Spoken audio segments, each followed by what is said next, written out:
दोस्तों, मैं उन्नलिन और ये हमारे चैनल गीता शर्मा का साइंस का मैंने सोचा था कि ज्योग्राफी का वीडियो बनाऊंगा, लेकिन मैंने अचानक देखा कि मैंने सिर्फ साइंस के चैप्टर 1 और 2 करा, तो आज मैं सोचा कि साइंस का ही करा देता हूँ। तो मैंने आज लेकर आया मैं साइंस का chapter three fibre to fabric. In class 6 you have learn about some fibres obtain from plants. यानी आपने क्लास 6 में पढ़ा था जो कुछ फाइबर्स होते हैं जो प्लांट से लेते हैं, यानी प्लांट से ऑब्टेन करते हैं, यानी प्लांट से हम लेते हैं, ऑब्टेन करते हैं, पाते हैं। You also learn that wool and silk fibres are obtain from animals. यानी आपने ये भी पढ़ा था कि जो वूल और सिल्क है, यानी जो वूल और सिल्क के फाइबर्स हैं वो भी जानवरों से ऑब्टेन कर जाते हैं, यानी जानवरों से लिए जाते हैं। Wool is obtain from the fleece of sheep और याक। यानी जो वूल है वो शीप, ये वो भेड़ या तो एक याक के बालों से उसके फ्लीस आता है। Silk fibres come from cocoons of the silk moth. यानी जो सिल्क फाइबर्स हैं वो सिल्क मॉथ की कोकून से आते हैं। Do you know which part of the sheep body yields fibre. यानी कि आपको पता है कि शीप की कौन सा बॉडी पार्ट फाइबर निकाल देता है, यील्ड करता है। Are you aware how these fibres are converted into the woollen yarn. यानी आपने कभी सोचा कि जो ये फाइबर्स होते हैं इनको वूलन यार्न में कैसे कन्वर्ट कर जाता है। That we buy from the market to knit sweaters. यानी जो वूलन यार्न होते हैं उनसे हम स्वेटर्स बुनते हैं, यानी निट करते हैं, बुनते हैं, बनाते हैं। अब आगे बढ़ते हैं, थोड़ा सा जूम कर देता हूँ। Do you have any idea how silk fibres are made of into silk. यानी आपके पास कोई आइडिया है, आप कुछ पता है कि जो सिल्क फाइबर्स हैं वो सिल्क से बनते हैं, which is woven into saris, यानी जिनसे साड़ीज बनती है जो आजकल पहनते हैं हम। In this chapter, we shall try to find answers to this questions. यानी इस चैप्टर में हम इन्हीं क्वेश्चंस के आंसर ढूंढेंगे। Animal fibres and silk. यानी जो एनिमल फाइबर्स हैं वूल एंड सिल्क। वूल, अब हम पढ़ेंगे वूल के बारे में। Wool comes from sheep, goat, yak and some other animals. यानी जो वूल है वो भेड़ से, बकरी से और या तो याक से आती है। यानी शीप से, गोट से या तो याक से वूल आता है। These wool yielding animals bear hair on their body. यानी जो वूल यील्डिंग एनिमल्स होते हैं, यानी जो शीप, गोट और याक ये एनिमल्स होते हैं, ये अपने बॉडी में ही हेयर को बियर करते हैं, यानी ग्रो करते हैं। Do you know why these animals have a thick coat of hair. यानी आपको क्या पता है कि ये एनिमल्स के बॉडी में थिक कोट ऑफ हेयर क्यों है, यानी मोटा एक लेयर क्यों है हेयर का। Hair trap a lot of air. यानी जो हेयर है वो बहुत सारी एयर को ट्रैप कर लेता है। Air is a poor conductor of heat. यानी जो एयर है वो एक हीट का पुअर कंडक्टर है। चलो आपको मैं बताता हूँ, मैंने पढ़ा है चैप्टर 4 ना। कंडक्टर वो चीज़ होती है कंडक्टर वो चीज़ होती है जिससे हीट आसानी से पास कर सकता है। ठीक है, हाँ। अभी आपको मेरी वाली लाइन याद करने की ज़रूरत नहीं है क्योंकि वो इस चैप्टर से नहीं आएगा। ये हीट चैप्टर अगला है, हम अगले वीडियो में देखेंगे। Hair trap a lot of air. जो हेयर है वो बहुत सारी हवा को ट्रैप कर लेता है। Air is the poor conductor of heat. जो एयर है वो एक प्योर कंडक्टर है गर्मी का, यानी हीट का। As you would learn in chapter 4। यानी हम अगले चैप्टर में हीट के बारे में पढ़ेंगे। So here keeps animals warms. जो बाल हैं, जो हेयर है वो जानवरों को गर्म रखते हैं। वूल is derived from these hairy fibres. ये जो वूल है वो इन हेयरी फाइबर से लिया जाता है। Activity 3.1 feel the hair on your body and arms, those on your head. Do you find any difference? Which one seems coarse and which one is soft? Like us, the hairy skin of the sheep has two types that form its fleece, the coarse beard hair and the fine soft under hair close to the skin. यानी sheep के पास जो hairy skin होती है वहाँ पे दो तरह के फाइबर्स होते हैं जो उसकी फ्लीस बनाते हैं। एक है कोर्स बियर्ड हेयर, हाँ, और दूसरा है the fine soft under hair close to the skin. ये दो तरह के हेयरी स्किन होते हैं शीप में। The fine hair provide the fibres for making wool, यानी जो बाल है, फाइन हेयर है, वो फाइबर्स प्रोवाइड करता है वूल बनाने के लिए। Some breeds of sheep process only fine under hair, यानी कुछ ऐसी शीप्स के ब्रीड्स भी होते हैं जो सिर्फ हेयर ही देते हैं। Their parents are specially chosen to give birth to sheep which have only soft under hair, यानी उनके पेरेंट्स को चुना जाता है जो वो जिस भेड़ को वो बर्थ देते हैं, यानी पैदा करते हैं, जिसके पास सॉफ्ट हेयर है।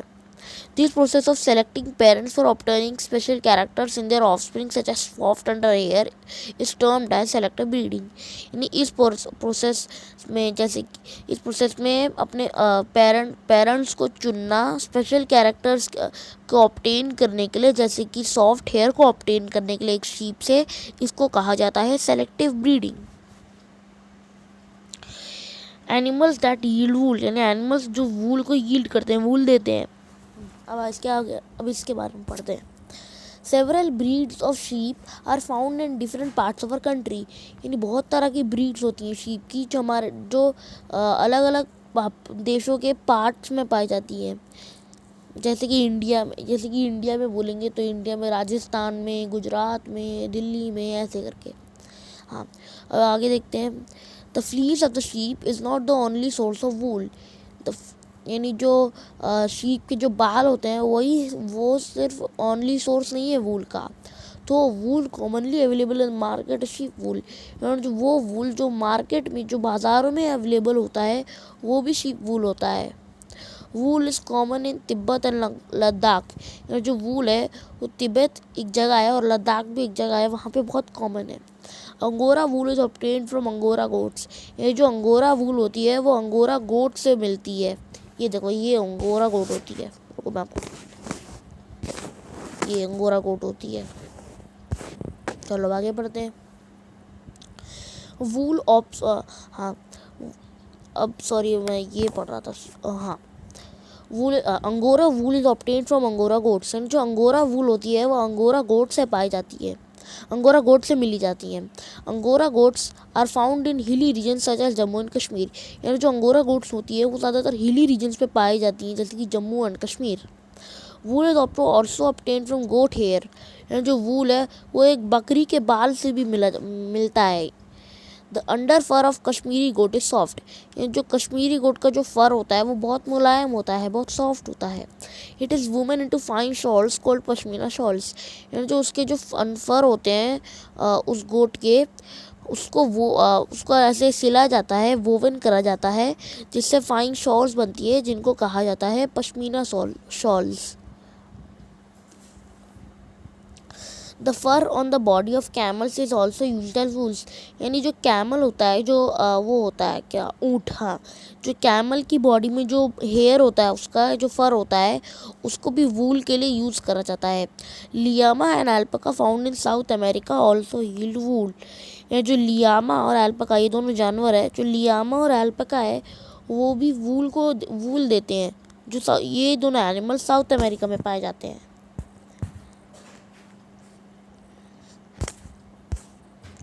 From fibers to wool. For obtaining wool, sheep are reared. Their hair is cut and processed into wool. यानी वूल को पाने के लिए शीप को रियर करा जाता है, यानी शीप के बाल काटे जाते हैं, फिर उसको वूल में प्रोसेस करा जाता है। Let us learn about this process. Rearing and breeding of sheep, यानी एक प्रोसेस है rearing and breeding of sheep. If you travel to the hills in Jammu and Kashmir, Himachal Pradesh, Uttaranchal, Arunachal Pradesh, Sikkim और द प्लेन्स ऑफ हरियाणा, यानी अगर आप जम्मू कश्मीर के, हिमाचल प्रदेश के, उत्तरांचल के, अरुणाचल प्रदेश के, सिक्किम के प्लेन्स, सिक्किम के हिल्स में ट्रैवल करेंगे, या हरियाणा, पंजाब, राजस्थान और गुजरात के प्लेन्स में ट्रैवल करेंगे, आपको you can see shepherd's taking their hertz of sheep for grazing, यानी जो शेफर्ड्स होते हैं, शेफर्ड्स एक वो लोग होते हैं जो अपनी भेड़ बकरियों को ग्रेज के लिए, जैसे वॉक के लिए ले जाते हैं। वही ना, you can see shepherd's taking their hertz of sheep for grazing. जो शेफर्ड है वो शीप के ग्रुप को ग्रेजिंग के लिए ले जाता है। Sheep are herbivorous and prefer grass and leaves. जो शीप होती है वो हर्बीवोरस होती हैं और सिर्फ ग्रास, मतलब जो घास फूस और पत्ते ही खाते हैं sheeps. Apart from grazing sheep, rearers also feed them on a mixture of pulses, corn, jowar, oil cakes. यानी ग्रेजिंग के बाद जो रियरर्स होते हैं वो उनको दाल खिलाते हैं, कॉर्न खिलाते हैं, जोवर खिलाते हैं और ऑयल केक्स खिलाते हैं और मिनरल्स खिलाते हैं एंड मिनरल्स देते हैं। In winter sheep are kept indoors and fed on leaves. In जो विंटर में शीप जो होती हैं उनको अंदर रखा जाता है, यानी इंडोर रखा जाता है और लीव्स खिलाई जाती हैं, ग्रेन्स खिलाए जाते हैं और ड्राई फॉडर खिलाया जाता है। Sheep are reared in many parts of our country for wool. जो शीप है, शीप को रियर करा जाता है बहुत जगहों में। Give the name of some breeds of sheep reared in our country for producing wool. यानी कुछ शीप के ब्रीड्स के नाम बताओ जो हमारी कंट्री में रियर करे जाते हैं, यानी हमारी कंट्री में उनके बाल काटे जाते हैं जिनसे वूल बनता है। अब आगे देखते हैं।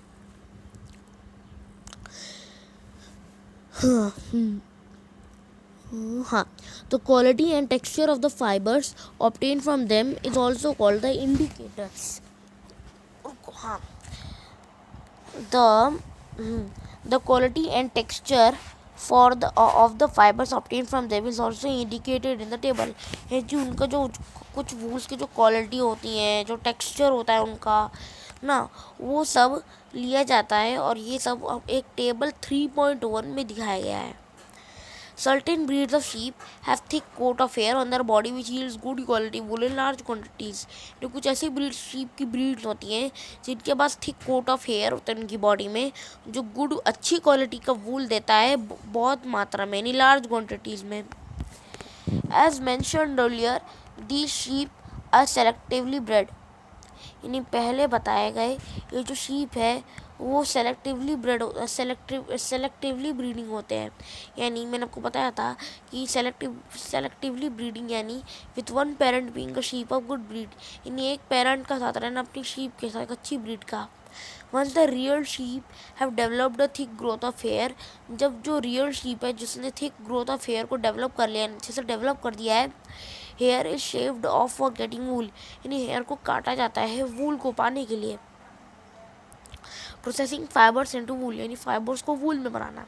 The wool which is use for knitting sweaters or weaving shawls is finished product of long process which involves the following steps. Step 1. The fleece of the sheep along with a thin layer of skin is removed from its body. This process is called shearing। यहाँ जो fleece होता है sheep का, उसके thin layer of skin से हटा दिया जाता है, रिमूव कर दिया जाता है। इस प्रोसेस को बोला जाता है shearing। Machines similar to those used by barbers are used to shave off hair। जो वो मशीन्स जो बार्बर्स के पास होती हैं उनको यूज़ करा जाता है बाल काटने के लिए। सॉरी, मुझे खांसी है। Usually hair are remove during the hot weather. जो हेयर है वो गर्म मौसम में निकाल दिया जाता है। This enable sheep to survive without their protective coat. यानी ये हेल्प करता है शीप को अपने प्रोटेक्टिव कोट ऑफ हेयर के साथ। The hair provide woollen fibres. जो हेयर है वो वुलन फाइबर्स देता है। Woollen fibres are then processed to obtain woollen yarn. जो वुलन फाइबर्स होते हैं उनको वुलन यार्न को ऑब्टेन करने के लिए प्रोसेस करा जाता है। Shearing does not hurt the sheep just as it does not hurt when you get a hair cut or your father shaves the beard.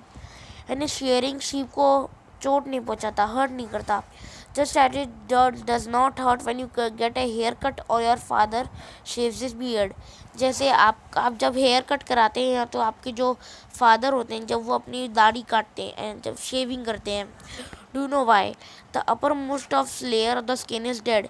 And जो शीप की जो अपर मोस्ट लेयर होती है स्किन की वो डेड होती है। Also the hair of sheep grow again just as your hair does. यानी जो शीप की जो हेयर होती है वो बार बार ग्रो होती है जैसे कि हमारे बाल ग्रो होते हैं। Some Indian breeds of sheep. हाँ, नंबर 1 लोही, इसकी क्वालिटी है गुड क्वालिटी और ये राजस्थान और पंजाब में पाया जाता है। रामपुर बुशेर, ये इसकी क्वालिटी है ब्राउन फ्लीस, स्टेट ये पाया जाता है उत्तर प्रदेश और हिमाचल प्रदेश में। Nali, quality of wool carpet wool, state where found Rajasthan Haryana and Punjab. Name of breed Bakarwal, quality of wool for woollen shawls, state where found Jammu and Kashmir. Name of breed Marwari, quality of wool coarse wool, state where found Gujarat. Name of breed Patanwadi, quality of wool for hosiery, state where found Gujarat. अब step 2 देखते हैं। The sheared skin with hair is thoroughly washed in tanks to remove grease, dust and dirt. This is called scoring. यानी जब sharing हो जाती है तो जो हेयर होता है शीप से जो काट दिया जाता है उसको बड़े बड़े टैंक्स में रखा जाता है और उसको अच्छे से वॉश करा जाता है जिससे सारा जो डस्ट और डर्ट निकल जाता है। इस प्रोसेस को बोला जाता है scoring. Nowadays scoring is done by machine, यानी आजकल स्कोरिंग जो होता है वो मशीन्स के द्वारा होता है। Step 3 after scoring sorting is done. The hairy skin is sent to a factory where hair of different textures are separated or sorted. यानी स्कोरिंग के बाद sorting होता है। ये एक प्रोसेस है जिसमें जो हेयरी स्किन होता है वो फैक्ट्री में भेजा जाता है जिससे सारे जो डिफरेंट टेक्सचर होते हैं वो सेपरेट कर जाते हैं, अलग रखे जाते हैं। अब अगला step 4 the small fluffy fibres called burrs are picked out from the hair, यानी कुछ फ्लफी फाइबर्स होते हैं जिनको बोला जाता है बर्स, वो और शीप के हेयर से पिक्ड आउट करे जाते हैं। Step 5 the fibres can be died in various colours, यानी जो फाइबर्स हैं उनको वेरियस कलर्स में भी बुना जा सकता है। As the natural fleece of sheep and goats is black as the brown or white. Step 6 the fibres are straighten combed and rolled into yarn, यानी जो फाइबर्स हैं उनको स्ट्रेटन करा जाता है फिर कंघी से कॉम करा जाता है और अच्छे से उसको रोल करा जाता है यार्न में। The longer fibers are made into wool for sweaters and shorter fibers are spun and woven into woolen cloth। यानी जो लंबे फाइबर्स होते हैं उनसे स्वेटर्स बनाए जाते हैं और जो छोटे फाइबर्स होते हैं उनको व्हील से स्पन करा जाता है और वुलन क्लॉथ बनाया जाता है। Occupational hazard, wool industry is an important means of livelihood for many people in our country. जो वूल की इंडस्ट्री होती है वो हमारी लाइवलीहुड के लिए बहुत इंपॉर्टेंट होती है, बहुत लोगों के लिए। But sorters job is risky as sometimes they get infected by bacterium. जो प्रोसेस सोल्टिंग है उसका जिसको भी जॉब मिलती है वो बहुत रिस्की होती है क्योंकि कभी कभार उनको एक बैक्टीरिया से इन्फेक्ट हो जाते हैं जिसको बोला जाता है एंथ्रैक्स। एंथ्रैक्स एक ऐसा बैक्टीरिया है which causes a fatal blood disease called sorters disease. जो बैक्टीरिया एंथ्रैक्स है ये एक फैटल ब्लड डिजीज कॉज करता है जिसको बोला जाता है sorters disease. Such risk faced by workers in any industry are called occupational hazards. यानी ऐसे तरीके के रिस्क जो वर्कर्स इंडस्ट्री में फेस करते हैं इनको बोला जाता है occupational hazards. Silk silk fibres are also animal fibres. Silk fibres are also animal fibres. ये जो सिल्क फाइबर होती है वो भी एनिमल फाइबर्स होती है। Silk worms spin the silk fibres, यानी जो सिल्क वॉर्म होती है उस सिल्क फाइबर्स को स्पिन करती हैं। The rearing of silk worms for obtaining silk is called sericulture, यानी सिल्क वॉर्म से जो सारा सिल्क को निकालना जिससे हमको सिल्क मिलता है इस प्रोसेस को बोला जाता है sericulture. Find out from your mother aunt grandmother the kind of silk saris they have, यानी अपनी मदर से आंट से या दादी से ना पता लगाओ कि उनके पास क्या क्या तरह की सिल्क साड़ीज हैं। The life history of silk moth, the female silk moth Lay's eggs, यानी जो फीमेल सिल्क मॉथ होती है वो अंडे देती है। From which hatch larvae which are called caterpillars और सिल्क वॉर्म्स, और उन अंडे से जो लार्वी आते हैं उनको बोला जाता है कैटरपिलर्स या तो silkworms. They grow in size and when the caterpillar is ready to enter the next stage of his life history called pupa, यानी जब वो साइज में बड़े हो जाते हैं और जब कैटरपिलर अगली स्टेज में जाने के लिए रेडी हो जाते हैं उस स्टेज को बोला जाता है pupa. It first weaves a net to hold itself, यानी पहले एक नेट को बुनता है यानी वीव करता है अपने आप को होल्ड करने के लिए। Then it swing its head from side to side in the form of figure of 8, यानी फिर वो अपने हेड से स्विंग करता है side to side. During these movements of the head, the caterpillar secretes a fiber made up of protein which hardens on exposure to air and becomes silk fiber. Soon the caterpillar completely covers itself by silk fibers. This covering is known as cocoon. जी फिर उसके बाद finally जो caterpillar होता है वो अपने आप को एक सिल्क फाइबर्स अपने आप को बहुत सारे सिल्क फाइबर से कवर कर लेता है. उस कवरिंग को बोला जाता है cocoon. The further development of the moth continues inside the cocoon. यानी जो सारा जो मॉथ का जो सारा डेवलपमेंट होता है वो कोकून के अंदर ही हो जाता है. Silk fibres are used for weaving silk cloth. यानी जो सिल्क फाइबर्स होती हैं उनको सिल्क क्लोथ को बुनने के लिए यानी वीव करने के लिए यूज़ करा जाता है. Can you imagine that the soft silk yarn is as strong as a comparable thread of steel. यानी कि आप सोच सकते हैं जो यान की जो एक सॉफ्ट सिल्क होती है वो इतनी मजबूत है जितनी एक स्टील की जो एक थ्रेड होती है. The silk yarn is obtain from the cocoon of silk moth. जो सिल्क थ्रेड होता है वो ऑब्टेन करा जाता है सिल्क मॉथ के कोकून से. There is a variety of silk moths which look very different from one other and the silk yarn the yield is different in texture. यानी यहाँ पे बहुत अलग अलग तरह के सिल्क मॉथ होते हैं जो अलग अलग तरह के सिल्क को देते हैं. तसार सिल्क, मूगा सिल्क, कोसा सिल्क. यानी तीन और अलग अलग तरह के सिल्क होती है जैसे कुछ का नाम होता है तसार सिल्क, मूगा सिल्क और कोसा silk. These three types of silk are obtained from cocoons spun by different types of moth. और जो ये तीन तरह की सिल्क होती है इनको ऑब्टेन करा जाता है अलग अलग तरह के सिल्क मॉथ से. The most common silk moth is the mulberry silk moth. यानी जो मोस्ट कॉमन यानी जो सबसे ज़्यादातर कॉमन सिल्क मॉथ है उसको बोला जाता है mulberry silk moth. The silk fibre from the cocoon of this moth is soft. यानी जो सिल्क फाइबर होता है कोकून जो the silk fibre from the cocoon of this moth is soft. यानी जो मलबरी सिल्क मॉथ होता है उसका जो सिल्क फाइबर होता है वो बहुत सॉफ्ट होता है. Lustrous and elastic. यानी वो लस्ट्रस होता है और इलास्टिक होता है. And can be died in beautiful colours. And इसको ब्यूटीफुल कलर्स में डाई भी करा जाता है. सेरीकल्चर और culture of silk moth is a very old occupation in India. यानी सेरीकल्चर ये जो प्रोसेस मैंने आपको बताया था ये एक बहुत पुराना काम है इंडिया में. India produces plenty of silk on a commercial scale. यानी इंडिया बहुत सारा सिल्क प्रोड्यूस करता है कमर्शियल स्केल में. In India, women are significantly involved in various kinds of industries related to silk production. In India जो औरतें होती हैं वो ज़्यादातर वेरियस जो सिल्क प्रोडक्शन की इंडस्ट्रीज़ में इन्वॉल्व होती हैं. These are rearing of silkworms, reeling of silk from cocoons and processing of raw silk into fabric. यानी वो होते हैं पहले rearing of silkworm, reeling of silk from cocoons और फिर जो रॉ सिल्क होता है उसको फैब्रिक्स में बनाया जाता है. By their enterprise they contribute to the national economy. यानी वो नेशन इकोनॉमी को कंट्रीब्यूट करते हैं. China leads the world in silk production. यानी चाइना है वो इस सिल्क प्रोडक्शन को लीड करता है. India also ranks among the leading silk production countries. And जो इंडिया भी है वो भी अपने एक रैंक में है सिल्क प्रोड्यूसिंग कंट्रीज के. From cocoon to silk. For obtaining silk moths are reared and their cocoons are collected to their silk threads. जो सिल्क पाने के लिए जो सिल्क मॉथ्स होते हैं उनको रियर करा जाता है और फिर उनके कोकून से सिल्क थ्रेड्स पाए जाते हैं.